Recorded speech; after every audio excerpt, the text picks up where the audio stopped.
I'm really excited for this talk today. I've been learning a bit about Molly, met Molly earlier, and she's absolutely amazing.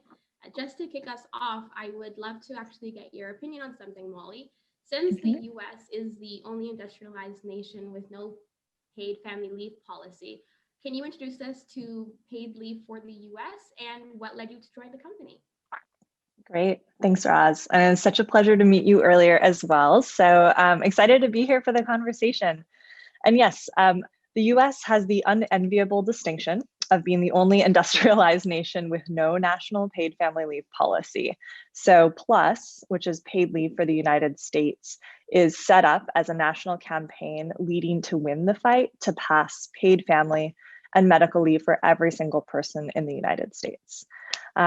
At our core, we believe that no one should be forced to choose between being there for a loved one in the most important life moments or choosing to pay the bills, which is actually where most Americans are today. So just to give you a little bit of a sense of where we are as the US, 1 in 3 Americans lack access to even one single day of paid leave. And here in the US, 1 in 4 moms actually go back to work just 10 days after childbirth. And Roz, you and I talked about that, like knowing known people in our lives and what that means for our bodies to return to work on such a short time horizon. But that's the norm here. And I think the other thing that's important to call out is that the lack of access to paid leave disproportionately impacts communities of color and low-wage working people. So only 43% of Black working people and 25% of Latino working people have access to any form of paid parental leave in the US. So it's a dire situation, particularly as we headed into the pandemic this last year. And without paid family and medical leave, we put our economy at risk, we perpetuate systemic inequity, and compound the racial wealth gap. So it's not a policy that solves everything, but it's an important pillar to get to an equitable and just society. And so at PLUS, we've been around since 2016, and our work has really been about shaping a different national narrative in support of this policy. We've also spent a lot of time working to transform workplaces and actually winning paid leave for 8 million Americans. And wow. Yeah, and we've changed the conversation on Capitol Hill. So we're at a place right now where paid family and medical leave is something that is policy we believe we could pass, potentially even in this year. So it's an exciting issue, exciting organization. And very briefly, my own path to this work, as our moderator shared, I started my career and have really worked on domestic poverty in the US, which means I've worked side by side with low-income women for my whole career. And those are the folks who are being forced to make these decisions that are oftentimes framed as like personal failures, when really it's a failure of our collective care as a society. And so I wanted to go and actually work on a policy that could flip the light switch for those women, and really ensure that luck shouldn't have any role to play in who gets leave and who doesn't. I am a mom of a 2-year-old. I had an employer that provided me 5 months of paid leave, which was gave me time to heal, gave me time to bond with my child, gave me time to figure out caregiving with my husband. And I think I've also experienced parents who both dealt with cancer. They didn't have paid leave, but they had benevolent employers. And it was just because of that benevolence that we had a paycheck, right? And that's not fair. So that's a little bit about why I'm in it and why I think the work is so important for this country. Yeah, for sure. And so you said that you've been able to help millions of people already. Can you explain why or how it's really good for the economy and for those companies to have paid family leave policies? Yeah, appreciate you asking the question. It's one of those things where paid leave is the right thing to do, but it's also really good for business and it's good for the economy. And so it's a win-win. So I think what we've known for at this point over a decade is that paid leave, it improves employee engagement, improves employee retention, productivity. We've also seen in the US and some states that have adopted paid leave measures that businesses are actually more successful. The bottom line is better, and including small businesses, which has been part of the narrative that paid leave sinks small business, and it's actually just not true. So I think we've seen the benefits to business of supporting their employees. And at the economy level, I mean, women's workforce participation would actually grow the US GDP by 5% if women had paid family and medical leave, which is an astronomical number if you think about what we have to gain. So, so it's important for businesses and their employees, it's important for the economy. And I think with this last year with COVID, we've really seen how it's really laid bare the inequities and the risks that not having a comprehensive paid leave program has in place. We did put in some emergency measures in the US, and what we were able to see was that having paid leave prevented about 15,000 cases of COVID daily. Without it, you think about how that contributes to the spread, to the illness, it's literally saving lives, but then also to the ability for businesses to function and contribute to our economy. So it's serious, serious stuff, and important that we get it right for our economic future. Definitely. And I feel like we have been seeing that there are so many instances where there's inequality that is actually really hampering the US economy from growing beyond just there's like instances where inequality within sexism, racism, there's just so much. And if we were able to support people on a whole more, it would just be more economic growth. Yeah, absolutely. Absolutely. Yeah, so I know that your mission now is to achieve universal paid leave in the US by 2022. What steps are you taking as a company to get there?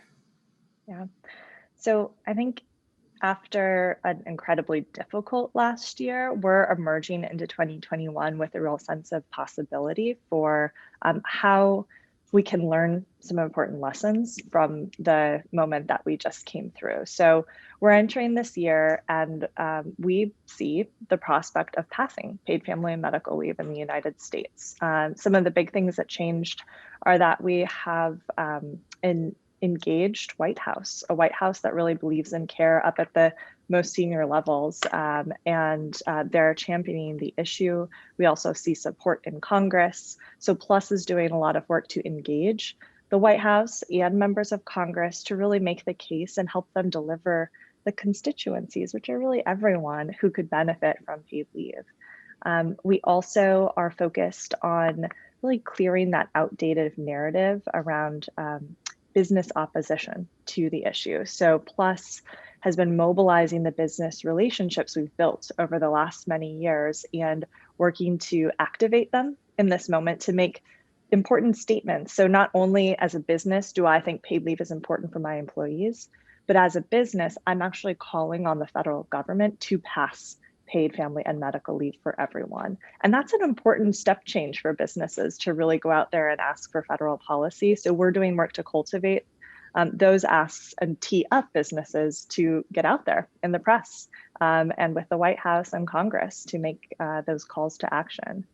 And the other thing we're really focused on, which is really the core of all of our work, is on ensuring that certain voices of working people, especially low-wage working people and people of color, people who've had the most limited access to paid leave, that those stories are really centered. And not only are the stories centered, but the actual people are elevated into the rooms where decisions are made, so that those stories are informing the changes to policy that we need to see.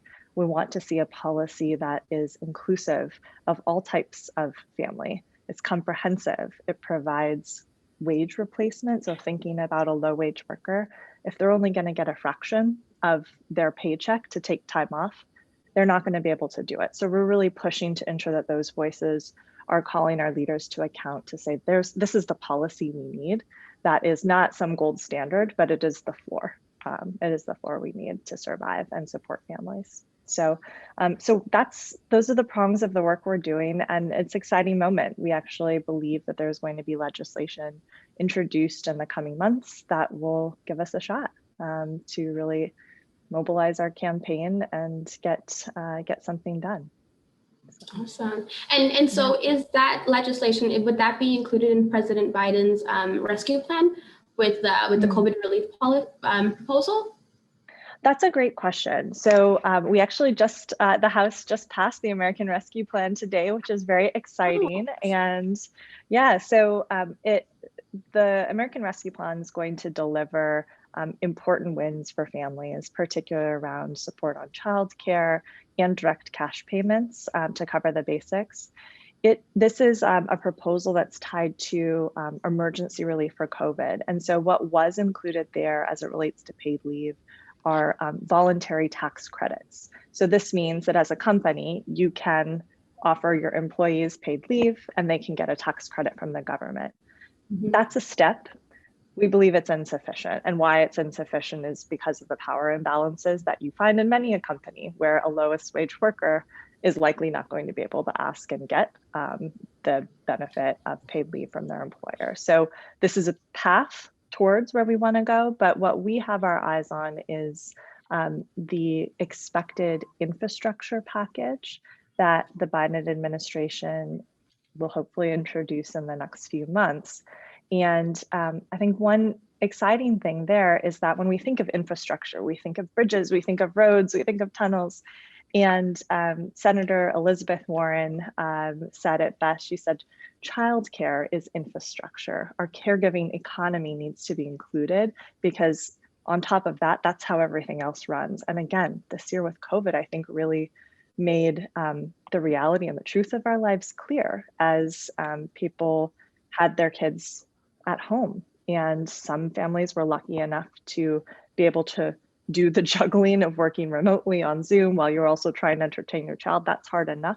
And then many other families were essential workers having to go in without any form of childcare. And that really gums up the system. This should be our infrastructure package. And this is why we're fighting to have paid leave included in a big infrastructure bill. So, yeah. Awesome. And yeah, you can see the difference that I can already see the difference that it would make. And so good on you all for working on this. But how can other companies, since you have been a leader for quite a few years and you've also been supporting women leaders, what do you think they can do in order to help get bills like this passed, but also in order to have their companies provide more support for the women and men at their organizations that need this kind of support? Yeah.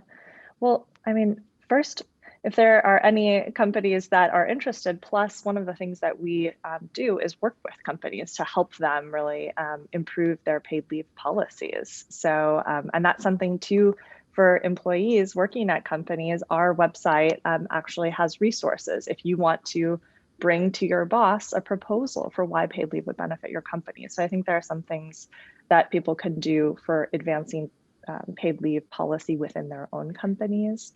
And then, like I said, I think one of the big things we're really looking to do is to translate that business support for their own policies to federal policy.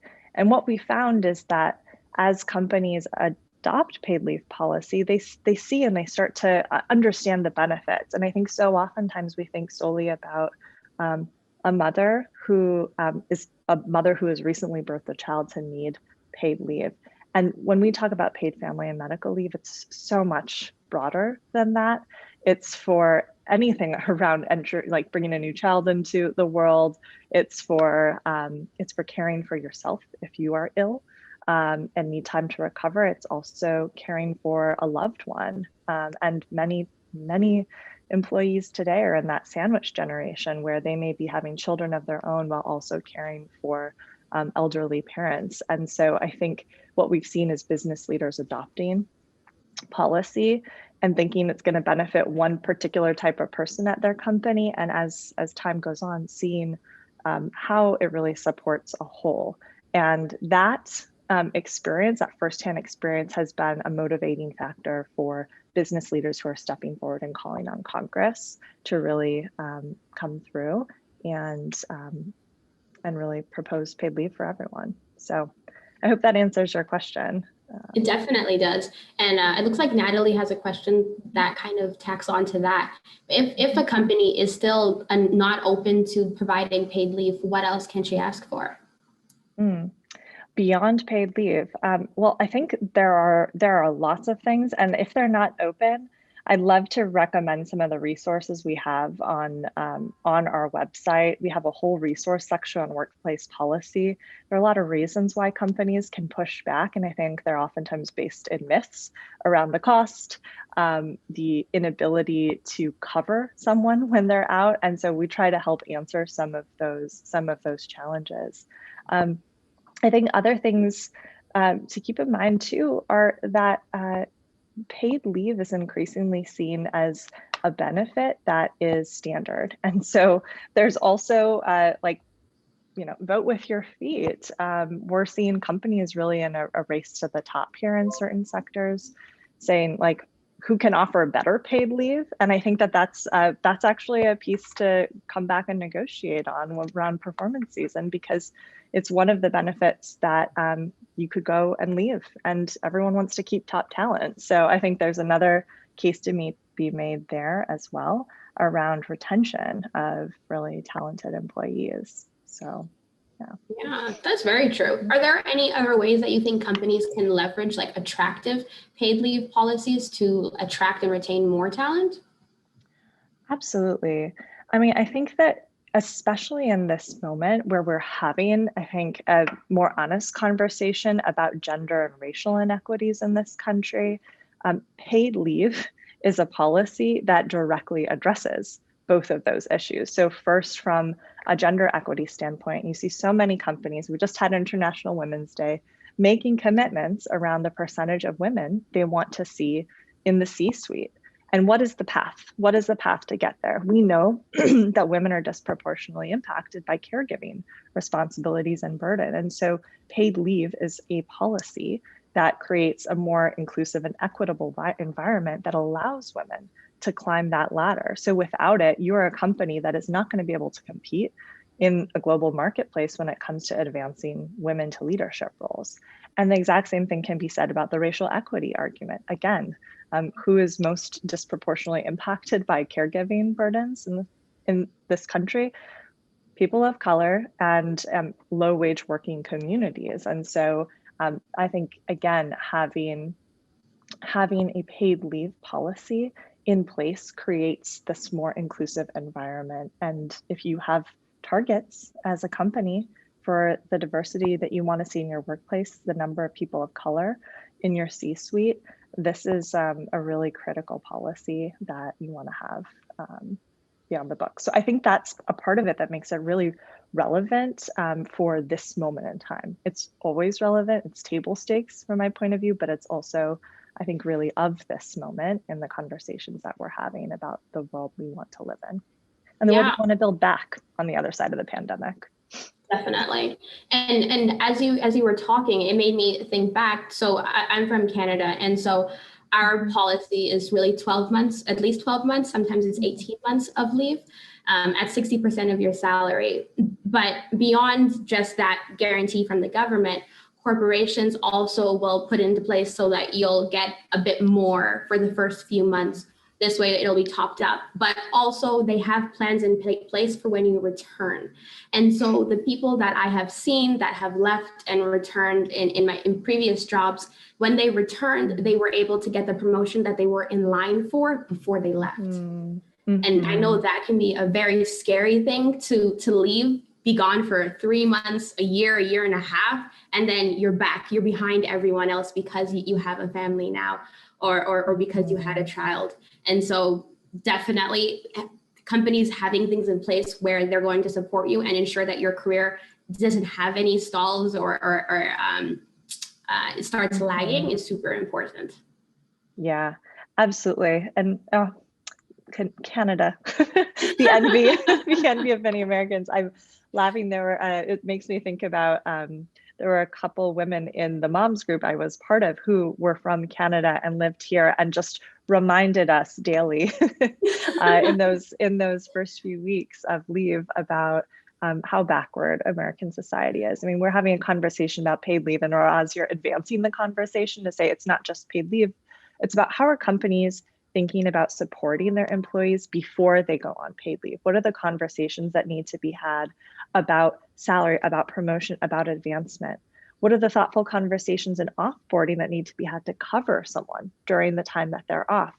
And then what does that look like to return? And I think we're starting to see, it's interesting in the US, what we've been seeing more of are actually for-profit companies cropping up to support companies on what is that, oftentimes for women, and this is very specific to returning from the birth of a new child, but what is that fourth trimester support for new parents coming back into the workplace? And I think it's just something that we haven't spent enough time thinking about. We just expect people can jump back in, and your whole world has changed. And the same thing could be said for other important life moments, like going through an illness or a death. How are we helping people reintegrate into the workplace and really stay on track with changes that have happened? So thank you for sharing those great examples. It's like sometimes I think we're so focused on just winning the basics here. It's like, what comes beyond? What's the bigger picture of how we support people in the full way and the full scope of their lives? Definitely. Just like a question came in from from Paloma. While maternity leave is currently being fought for, do you think organizations will ever adopt an equitable paternity leave policy?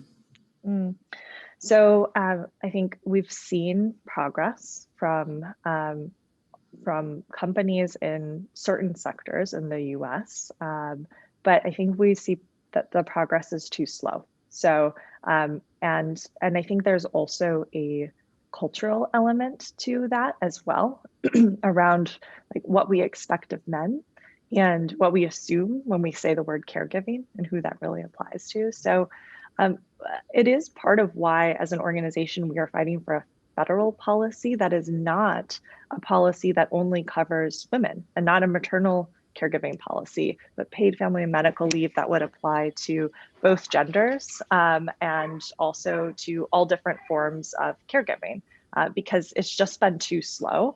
And I think there are times when you want to see when culture moves policy. I think we're at a moment where some of the cultural change is happening when it comes to men stepping in and serving in caregiving roles. But I think this is a place where policy could really set a standard that then opens up more conversations culturally about what men should be expected to take and also deserve to be the caregivers and partners and children that, to parents that they want to be. So it's a great question, and we're just still moving too slowly, in my opinion. Yeah, I totally get that. I think even in Canada, paternity leave is not as common, and it's not as supported, unfortunately. And so there are definitely strides that we can all take in order to support there. I think that what ends up happening is that the time is split between both parents right now, if there is that situation.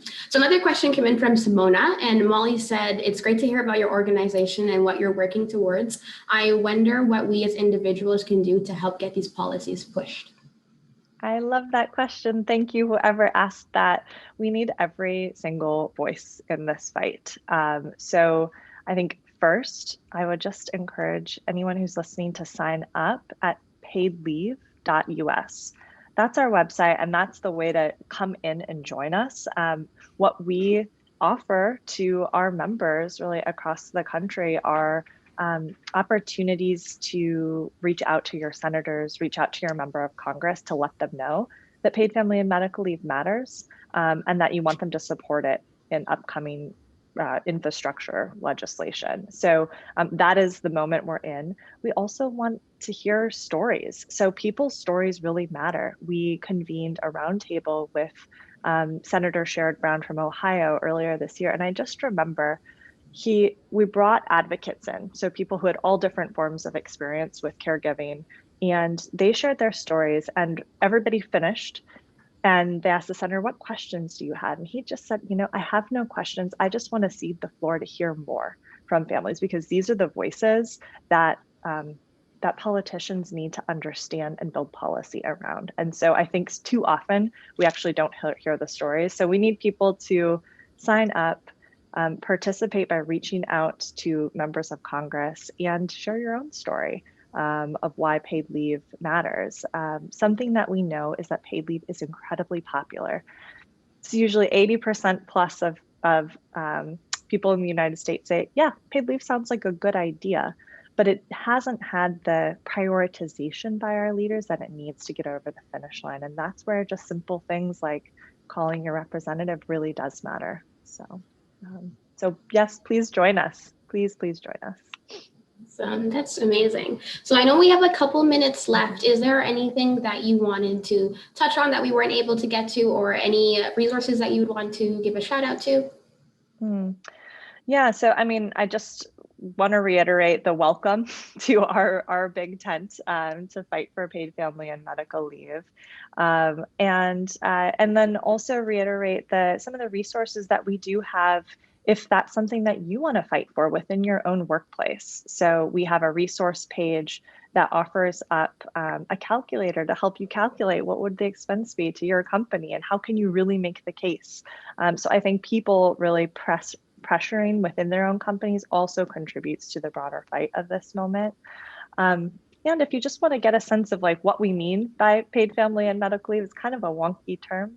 We've got some other resources around what does good policy look like, and you can find those on our website. So, but yeah, we need every voice in this, and it's been such a pleasure to be here with you, Roz, and have the opportunity to share more about the work, because this is really the moment for this issue, and I'm just really excited for how it could transform the lives of literally hundreds of millions of families in the US. So definitely.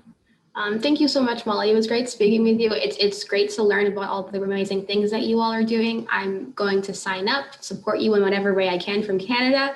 Thank you. Yes, I'm excited. Thank you so much, Molly. Great, thanks.